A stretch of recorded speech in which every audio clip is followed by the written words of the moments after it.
What's up, everyone? This is Coach Ian Lane here, and I'm here to talk soccer. So I thought I'd create a video to accompany the one I posted earlier of my team performing a 5v2 positional rondo and try and delve a little bit deeper into some of the details that went into creating and conducting that exercise. So whenever I'm creating my training sessions, I think the most important starting point for a coach is to have a vision in your head of how you want to see your team playing in games. So using training to try and reverse engineer that vision you have and get your teams playing the way you want them playing in games by conducting training exercises that teach them that vision, that teach them your philosophy, that teach them your style of play. So a key tenet in my philosophy and my style of play is playing out from the back. So playing from the goalkeeper to the defenders to the midfielders, and then the midfielders to the forwards. To contrast that with the more direct style, where you play maybe from the goalkeeper or the defenders directly to the forwards, I'd rather see my team progress the ball a little bit more gradually up the field. The reason for that is I'd rather see them holding possession for longer periods of time. I think that will give us more control over proceedings, make us the proactive team. And not only that, but I want to see my teams using possession as a tool to disorganize the opponent. So not just keeping it in one area of the field, but moving from sideline to sideline, moving forward and backward. And I think that by moving the opposition around, you'll disorganize them, you'll fatigue them physically and mentally, and that will create better scenarios for your attackers. That'll create better situations to score goals. So maybe after swinging it from one side to the other, kind of like we do in my attacking pattern, we'll get one of our better dribblers out wide 1v1. To contrast this again with a more direct style, where maybe you play a long ball to the forward running to the corner. They'll have a couple defenders between them and the goal, and it's going to be a very difficult ball to control. So I'd prefer for my team to, again, build possession more gradually with a heavy emphasis upon disorganizing the opposition. One of the core exercises I've been using for this team to serve as sort of the technical and tactical foundation for a lot of the work we do is this 4v1 rondo, which we've adapted from the 3-4-3 coaching curriculum. So some of the technical elements I've been focusing on are receiving across your body and making sure your first touch sets up your second touch. So by receiving across your body, you leave yourself open to the field, and that sort of increases your vision and your passing options. And then making sure your first touch sets up your second touch, so making sure that you're setting yourself up, in this exercise at least, for a quick pass to help retain possession. One of the biggest things we've been emphasizing with the passing in this exercise is hitting hard passes that are also accurate, because you're trying to play your teammates' far foot. So we call these passes lasers, and that also serves as a nice verbal cue for the players throughout the rest of the exercises. One of the major tactical elements I've been teaching through this exercise is offering your teammate good passing angles. So when any one player has the ball, they should have two passing options, one to their right and one to their left. And for the sake of this exercise, that means receiving at the cone. If they receive at the cone across their body, that should leave them open to the rest of the grid, and that should allow them the greatest possible view of the field and allow them to make the best decision. And again, this is an element that translates directly onto the field of play as well. Along with offering good passing angles, we've been encouraging the players to sort of read the game in this exercise, to read what's going to happen next. So for example, if the passer is facing to their right, the next pass is probably going to go to the right, which means everyone needs to get in the proper position to support the next player getting the ball. So reading the game one step ahead, maybe even two steps ahead at times in this exercise. Another tactical element I've been heavily emphasizing lately with the team when we're doing this exercise is the idea of disorganizing the opponent through possession. The way we've been communicating that to the team, again, is by encouraging them to make the defender in the middle run everywhere. So if the ball comes from the left side of the field, then we want the next pass to go to the right. And that ties in with reading the game as well. So players need to not only recognize when they should get the ball, but who should get the ball next now. And they should all be communicating that. So if Cody gets the ball from Declan and Miles should be the next pass because he's wide open, the whole grid should be screaming, "Play Miles, play Miles." And that's something we've had a lot of success with lately, And again, that's another element that translates directly into the game, and it also ties in with my vision for this team. So I was looking for ways to build upon and expand upon the ideas that I've been teaching through this 4v1 exercise, and I referred to an excellent presentation on rondos by Kieran Smith called How to Use Spain's Secret Weapon. Must read for all coaches out there of every age. And I stumbled across this 5v3 rondo that I thought would have some value for my team. One of the first things I noticed was that the general setup was very similar to the 4v1 rondo we'd been working with, and I think the similarities between the two exercises made it easy to digest for the players. So most of the players, the 4 on the outside, were still moving in between 2 cones and still offering the same sorts of passing angles that I wanted to see and that we had been working with for so long. So a lot of that transferred over to them very, very easily. And again, I think having that continuity between exercises and with similar movement patterns, similar technical and tactical requirements in each exercise allows you to present your vision of how you want your team to play in a very easy to digest format for the players. Another element of the 5v3 exercise that caught my eye was the positional nature. With the 4v1 rondo, we had mostly been building groups based around ability. At this time, we were also working on some of the choreography on building out of the back, so starting to really work on and develop those positional relationships between players became a little bit more of a priority for developing the team, for taking them to the next level. So I think this exercise, my adaptation of this exercise was a very logical next step. So to develop those relationships, some of the examples in this exercise, when the center back has the ball, the wingers need to make sure they're dropping alongside him to offer passing options to his right and to his left, so out wide. And the center forward in this exercise needs to constantly be on his toes and shifting, looking for passing lanes to receive in. Along with the more tangible benefits, the more tangible and tactical benefits from positional exercises like this, I think there's a less tangible value in having the players that will play together in games work together in training. So our starting wingers and our starting center forward and our starting center mid and our starting center back are all working together in this exercise and developing that less quantifiable relationship. And I think that's an underrated aspect of exercises like this.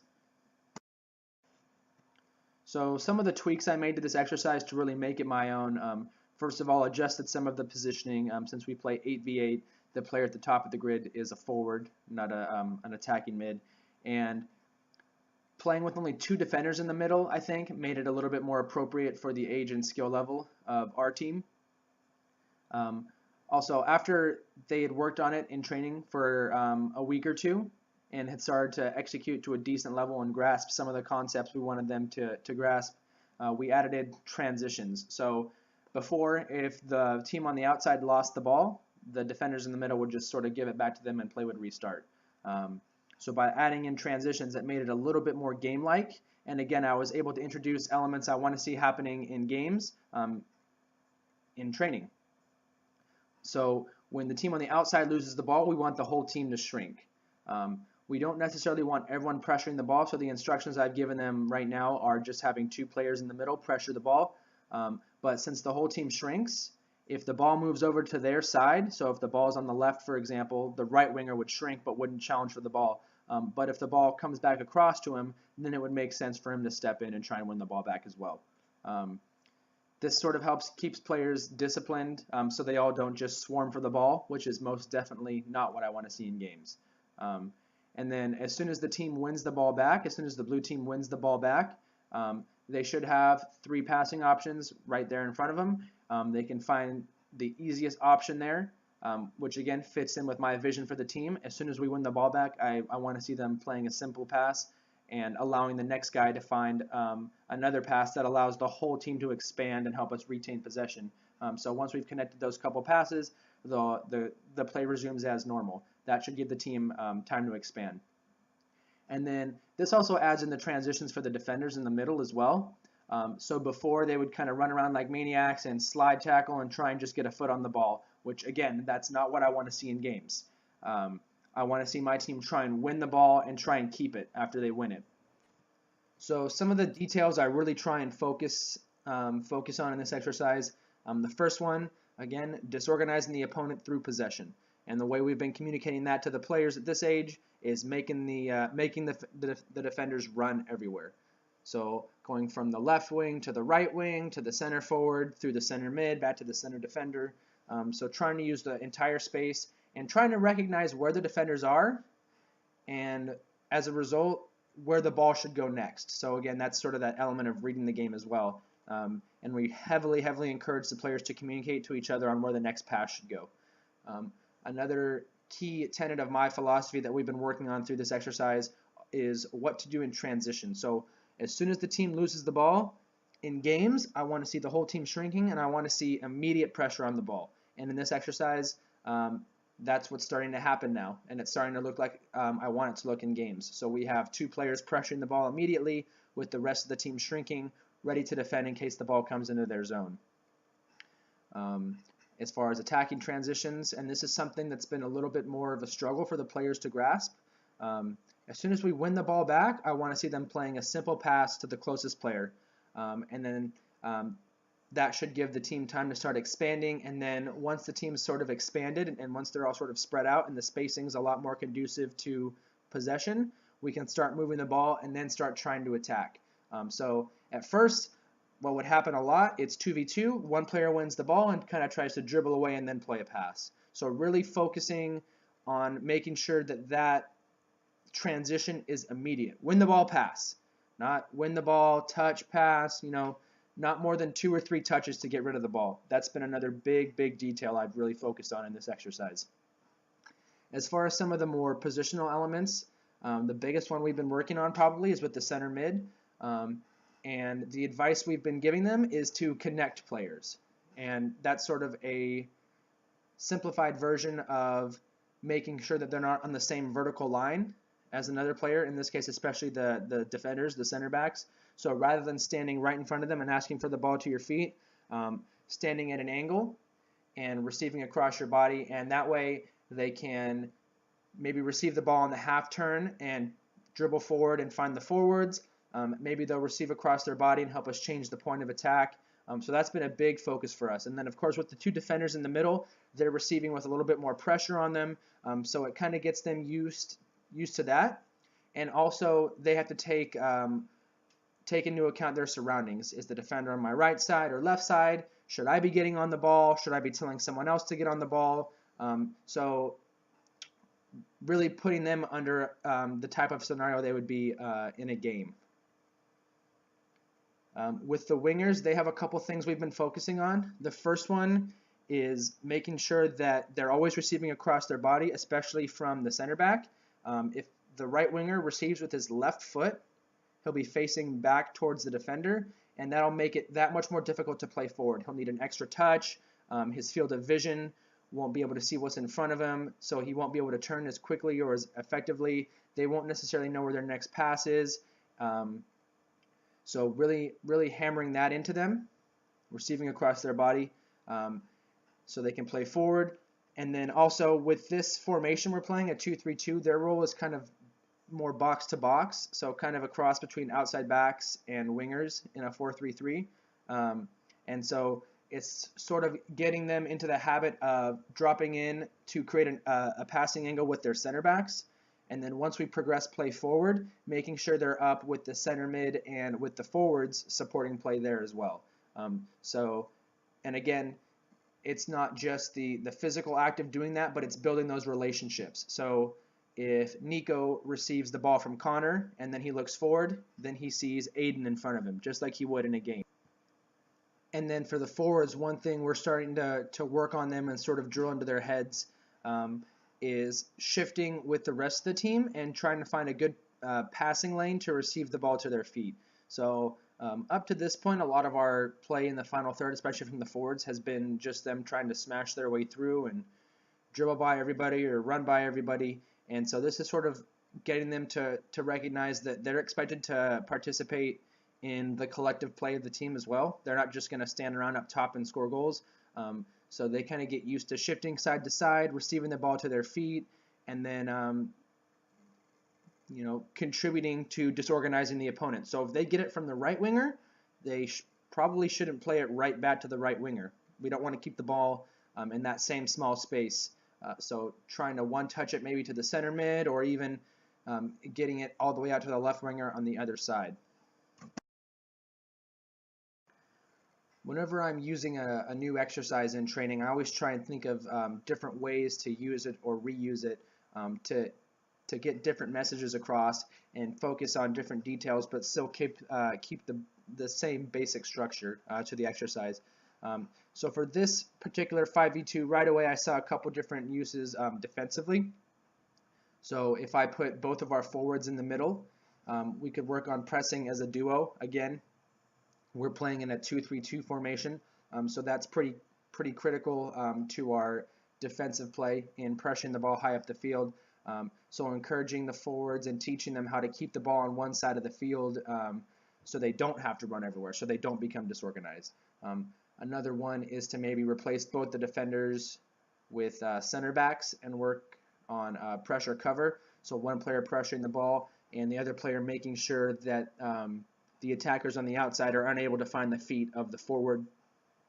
And then one way to kind of help get that message across too for the attackers is to maybe award them points for finding the forward, and then that way that kind of incentivizes them and incentivizes the defenders to make it a little bit more directional. So the center backs, the defenders in this case, in the middle of the grid would be really focused on not allowing play to find the forward's feet, and the attackers would therefore have to focus a lot more on moving the ball quickly and trying to disorganize the two defenders.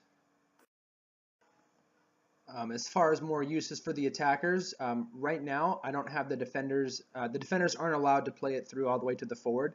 Again, because in my vision for this team, I want to see us progressing the ball gradually up the field.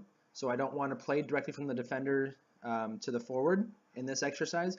But as the players get older and we need to equip them with more solutions, so different ways to build out of the back, you could start working on different patterns of play within this exercise, maybe going directly from your center back to your forward, so making sure the center mid isn't in the way, and then having them lay it off to one of the on-rushing wingers, or maybe the center mid could be starting a run instead. So working on the timing and execution of patterns of play like that is another use I see for this type of positional keep away exercise. Well, that was a long one. Thank you so much for you guys that actually made it this far, all the way through the video. I appreciate that so much. But what I would appreciate even more is if you got in touch with me with some feedback. Maybe leave a comment on the video or on my website, or definitely if you can, get in touch with me on Twitter at Coach Ian Lane. I'll put my website down in the video description down there. And again, please, if you can, leave me some feedback. I'm always looking to learn more, and definitely right now at this point in my career, looking to share a lot more as well. So thank you all again so much for taking a look at this, and hopefully you'll get in touch with me. Thank you.